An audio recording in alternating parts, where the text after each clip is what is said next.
আসসালামু আলাইকুম সবাইকে। আশা করি সবাই ভালো আছেন, সুস্থ আছেন। আজকে যারা এই মুহূর্তে আমাদের চ্যানেলটিতে আসছেন সবাইকে অসংখ্য ধন্যবাদ জানাচ্ছি।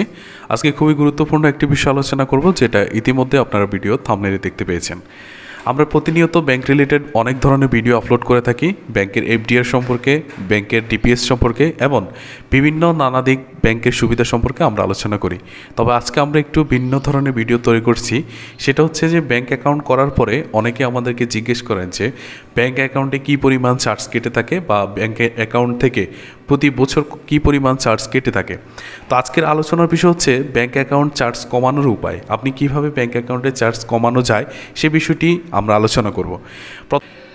প্রথমত বলি, ব্যাংক অ্যাকাউন্ট থেকে আপনার যে চার্জগুলো কাটা হয় সেটা কিন্তু আপনার লেনদেনের উপরে নির্ভর করে। তবে আরেকটি বিষয় হচ্ছে, ব্যাংক অ্যাকাউন্ট সাধারণত যারা করে থাকেন, ব্যাংকগুলো আপনাদেরকে যে সুবিধা দিয়ে থাকে সেই সুবিধা মোতাবেক কিন্তু আপনার অ্যাকাউন্ট থেকে চার্জ কাটাটা অবশ্যই স্বাভাবিক বিষয়। তবে এই চার্জ অনেক ক্ষেত্রে কিন্তু বেড়ে যায়, সেক্ষেত্রে কি কমানো যাওয়ার বিষয়টি আমরা একটু আলোচনা করি। প্রথম যদি আমরা 1 নম্বরে রাখি, সেটা হচ্ছে যে মোবাইল ব্যাংকিং বা ইন্টারনেট ব্যাংকিং বর্তমানে ব্যাংকিং জগতের সবথেকে সেরা একটি মাধ্যম। ডিজিটাল ব্যাংকিংয়ের মাধ্যমে বাংলাদেশের অধিকাংশ ব্যাংক কিন্তু সার্ভিস দিয়ে থাকে।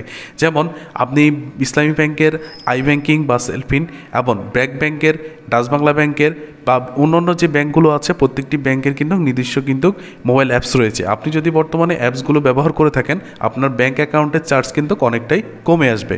দ্বিতীয় হচ্ছে, আপনি একই ব্যাংকের মাধ্যমে লেনদেন করার জন্য বলা যাচ্ছে। যেমন হচ্ছে, আপনি অনেক সময় একটি নির্দিষ্ট স্থানে নির্দিষ্ট জায়গায় যে শাখার মধ্যে অ্যাকাউন্ট করেছেন, আপনি সেখানে অ্যাকাউন্ট করে আপনি কিন্তু অন্য জায়গা থেকে টাকা লেনদেন করছেন, সেই ক্ষেত্রে কিন্তু আপনার ব্যাংক অ্যাকাউন্টের চার্জ কিন্তু বেড়ে যাবে।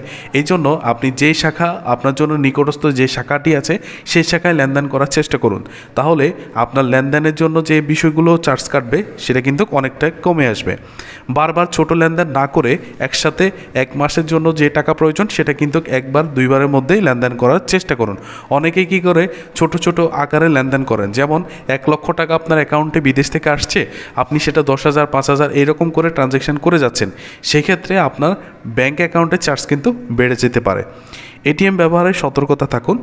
এটিএম ব্যবহারের ক্ষেত্রে আপনাদেরকে বলবো, অনেকেই হচ্ছে যে প্রয়োজন ছাড়াও এটিএম কার্ড নিয়ে থাকেন। তবে অনেক সময় আমাদের প্রয়োজন মোতাবেক কিন্তু আমরা এটিএম কার্ড নিয়ে থাকি। যেমন দেশের বিভিন্ন জায়গায় আমাদেরকে যেতে হয়, তখন কিন্তু এটিএম কার্ড দিয়ে আমরা সেই কোনো জায়গা থেকে টাকা উত্তোলন করতে পারি।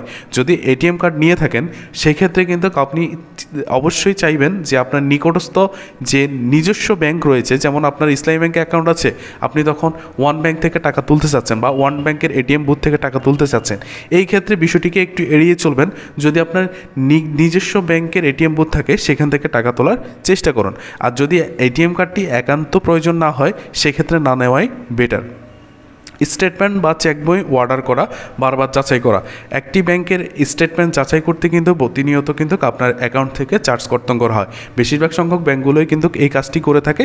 যেমন হচ্ছে, আপনি ঢাকায় একটি শাখায় অ্যাকাউন্ট করেছেন, আপনি চট্টগ্রাম থেকে কিন্তু আপনার ব্যাংকের স্টেটমেন্টটি যাচাই করেছেন, সেক্ষেত্রে ব্যাংকগুলো কিন্তু একটি নির্ধারিত ফি কেটে থাকে, সেটা আমরা অনেকেই জানি না।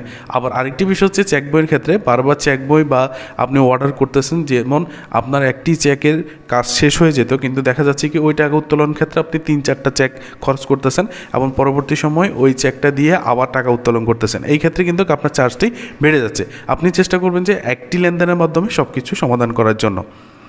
এবার হচ্ছে ডরমেন্ট বা নিষ্ক্রিয় অ্যাকাউন্ট বা ইনঅপারেটিভ অ্যাকাউন্ট ক্ষেত্রে, যেমন আপনার নির্ধারিত একটি ব্যালেন্স বা নির্ধারিত একটি সময়ের মধ্যে আপনি লেনদেন যদি না করে থাকেন, সেই ক্ষেত্রে কিন্তু আপনার অ্যাকাউন্টটি ডরমেন্ট হয়ে যাবে। যেমন কোনো একটি গ্রাহক যদি অ্যাকাউন্টে কোনো পরিমাণ লেনদেন 6 মাস বা 1 বছর বা 2 বছর পর্যন্ত না করে থাকে, সেক্ষেত্রে কিন্তু ব্যাঙ্কগুলো তাদের অ্যাকাউন্টগুলো ডরমেন্ট অথবা ইনঅপারেটিভ করে দিতে পারে।